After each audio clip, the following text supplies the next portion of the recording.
Tuturor și bine ați venit la primul episod din CS 1.6. Vom juca prima pe DDoS 2. Serverul este, după câte puteți vedea, România pe Zone. Este românesc, plus 18. Da, plus 18 însemnând că vrea player decenți. Prin decenți nu se referă la alte prostii, se referă doar la nu știu cum să mă exprim, la maturitate. Pentru că nu vor copii pe server, adică eu sunt un copil, dar n-am capacitatea mentală de a înjura și de a da rage pe aici. Da, joc destul de binișor, cel puțin începutul.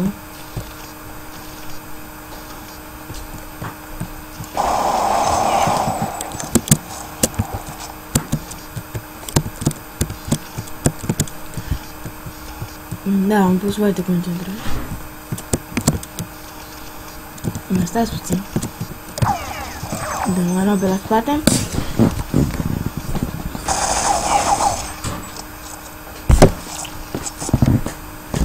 Da, și dacă tot am udit, haideți să vă dau informații despre acest server.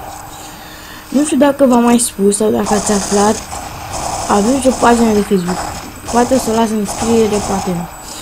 Dar suntem 3 gameri, ceea ce unii dintre voi nu prea înțeleg și tot mă întreabă cine e ăla, cine e ăla.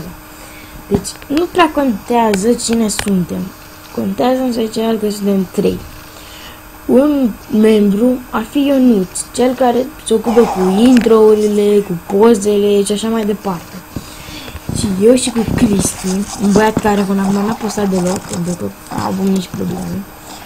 Adică nu chiar nici, dar a avut niște probleme. Nu trebuie să le spun pentru că nu ar fi frumos. N-ar fi decent.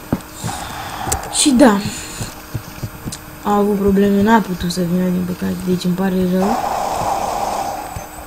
Dar nu a putut să vină, sincer. Mai bine rămânem cu arma aceasta pentru că este destul de bună și... Oh my god. Mamă, ce cream că eu am dat aici. Dar ați văzut că l-am nimerit puțin. Băi, am unde pierd mă tu bomba? Mamă, deci ce copii ca de... Noi suntem aici 4 inși. Dar nu mai era... Mamă, deci ați văzut că ăla, cred că a fost avector. Apăsăm puțin. Da, sper să nu fiu în ținta AVP-ului. Da, am apăsat. Da, asta e un lucru foarte important, apăsatul, pentru că dacă nu apeși, nu prea ai șanse să câștigi. Gen, dacă ei erau aici, ei nu ieșeau prea curând.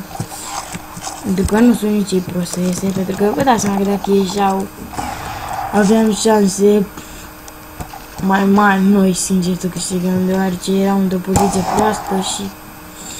În fine, noi eram și mai mulți și vă dați seama că probabil nu fi văzut tipul că suntem și a zis, bă, mai bine la subaltă, nu tot ăștia. Mamă, deci, mamă, a fost un tip acolo, cred că a trecut din perete. Băi, e bun, îi zic tip, dar nu băloce, că de ce s-ar duce la A dacă tot am venit prin B? Da, deci, această poziție acum este foarte verificată, înainte toți ne ascundeam aici. Da, trebuie să recunoașteți și voi că cel puțin, v-ați ascuns cel puțin o dată acolo. Deci, uite, aici, pur și simplu, de ce mama a venit aici? Suntem mafioți. Nu. O să vă învăț în următorul episod, pentru că următorul episod probabil o să fie cu niște tutoriale de mape, adică gen DAS 2 prima dată după 2 Inferno. O să vă arăt niște locuri de pândă.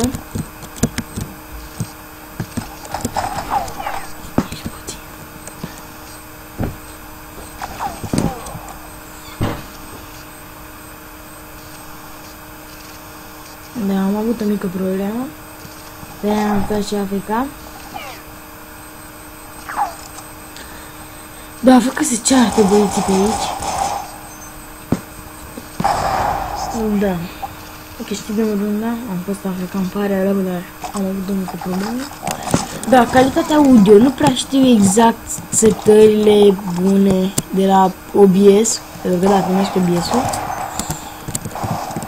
Dar dacă vă interesează să fac un tutorial, așa să vă arăt setările de la cablu la coadă. Bă, care tot apasă? Bă, dar cred că e unul care apasă. Dacă nu, e prostul ăsta. Bă, deci, ați venit prin B și vă duceți înapoi ea, ești prost. Da, este foarte bună, foarte bun SMG-ul. Deci, cum ne-a luat pe toți. Da, deci a fost vina noastră la faza aceasta. O să mai jucăm o rundă și o să închei episodul pentru că m-am lungit. Și sincer nu-mi place să mă lungesc. Deci vă dați seama că dacă mai jucăm o dată, dar oricum, ca să vă atrag mai mult, pentru că sunt primele zile de gaming, haideți fraților să postăm 3 episoade pe zi, sau poate mai multe, deci nu știu, tot ce mă întrebați, dar de ce 3 și nu 4, pentru că nu știu cum ne permite timpul. De exemplu, noi avem 12 ani. Eu cu Chris avem 12 ani, iar Ionuț are 13 ani. Nu știu cât de bine ați înțeles. Deci, uite ce copilul ăsta. El trebuie să țină poziția mea. Dar lăsăm, nu mai zic nimic. Da, deci, eu am 12 ani, Chris 12 ani, numai Ionuț are 13. Și se pricepe mai bine în sistemele PC-ului, se pricepe să facă lucruri tehnice. Și el o să se ocupe el o să țină bază canalului, adică el se ocupă de canal. Noi doar postăm pe YouTube, mai pe scurt.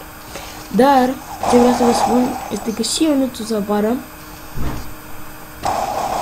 să apară în vloguri, adică o să facem și vloguri, provocări nebune. Aha, de voi și provocare. Dacă vreți să lăsați întrebări pentru provocări nebune, chiar insist.